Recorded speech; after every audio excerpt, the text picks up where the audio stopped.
Good morning, this is the Recreational Homestead.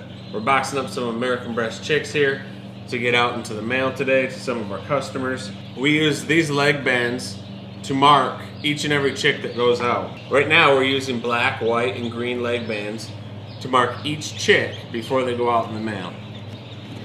They tell you what breeding group each one of these chicks came from. Now, I think this is important for multiple reasons. But basically, it is telling you that certain chicks are for sure not related.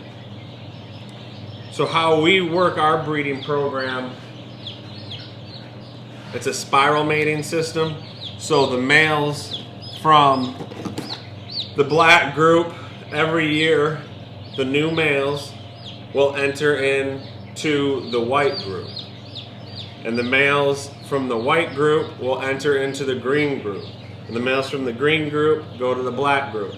So this isn't, we don't move the roosters around. It's the new roosters out of the black group always go into the white group. And that gives us genetic diversity so you don't get caught up and get a lot of birth defects. So by you knowing that they came out of two different groups, you know that they're not closely related and you don't end up inbreeding. Now, inbreeding is actually a very good tool in poultry, along with line breeding, and we use that as well. But the point here is, you never want to accidentally inbreed. Inbreeding without purpose is not a good thing. So, yes, inbreeding's okay in poultry. I get that answer quite a bit from some more serious breeders. I completely understand that, and I use that. But for you buying chicks, I think it is important that you know what you're breeding. If you get your chicks raised up that you got from us and they are from the same group, the male and the female, go ahead and try it. I mean, if that's what you want to do, try it and see what comes out of it. But I think it is a way better move for you to raise these chicks up and pick roosters from a different flock and hens from another flock, start breeding. And what I always tell people is, depending on how many chicks you buy in the first place, which in my opinion you should be at least getting 25 to get that good start if you want to have a strong breeding program. You take these chicks, you pick out your best ones, and I would narrow it down quite a bit. I like the 10% rule a lot of people talk about, where only 10% of what you raise out are going to be breeders. I understand not everybody can afford to do that right away, but either way, take however many chicks you bought and narrow them right down. I would maybe do, if you have the space, I would do 2 hens and a rooster from all 3 of our breeding groups, or maybe even 1 hen, 1 rooster from each breeding group, and set them up individually and start breeding them. And when I mean breeding them, I mean hatching a lot of chicks and raising those chicks up and growing them out and figuring out what they look like, what's going on, and what's happening. The biggest thing is never go down to just 1 rooster, because that always ends up with somebody calling me saying, hey, can I get a rooster? You got an extra rooster around for me because something happened to mine. So always plan on having room for more than 1 rooster. Keep in mind, 2 roosters is not always better than 1 in the same pen. If it's a smaller pen with a smaller number of hens, they will do more fighting than they will breeding. That's just how males are. So when you get your chicks from us in the mail, that little leg band will be on their feet or 1 foot on each chick. And that's going to be good for them for maybe up to a week.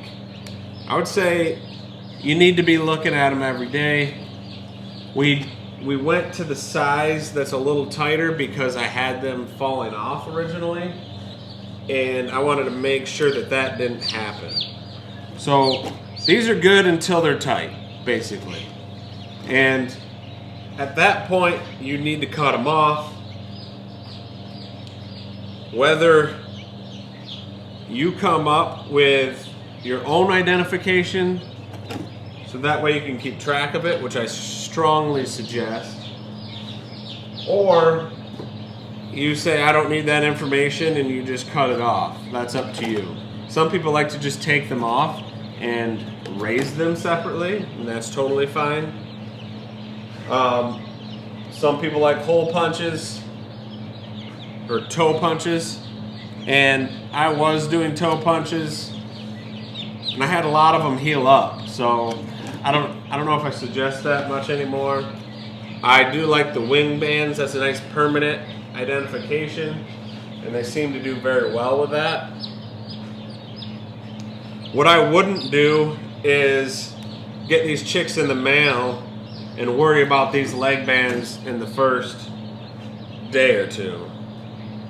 At the end of the second day, definitely look at them, see what's going on, see if you need to take them off. But when you get these chicks in the mail, you're far better off getting them in the brooder, getting them under a heat lamp, and most likely they will be comfortable enough and warm enough, even coming out of the mail, that they're going to go start eating and drinking right away.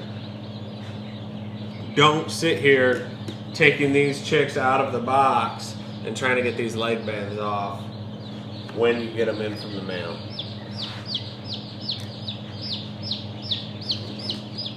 I've gotten quite a few questions from people wondering what the leg bands were.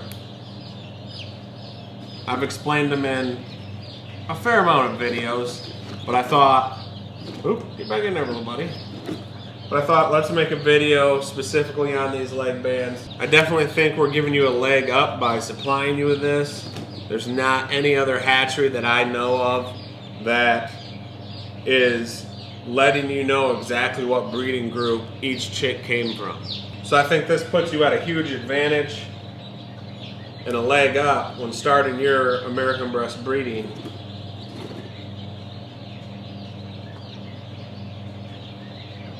Just setting you up for success right away.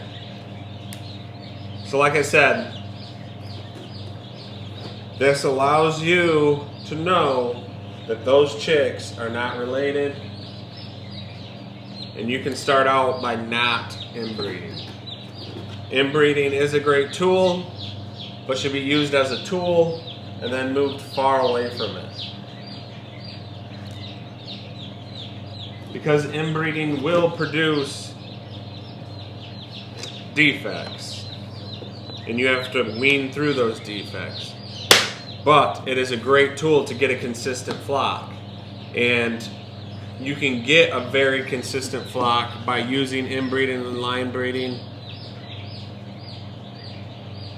But I don't believe that that's the best way to set up breeding program, is specifically on those. I think you need something in the background to keep everything going, especially if you're going to supply chicks to other people. I'm going to finish boxing up chicks. You guys all have a great day.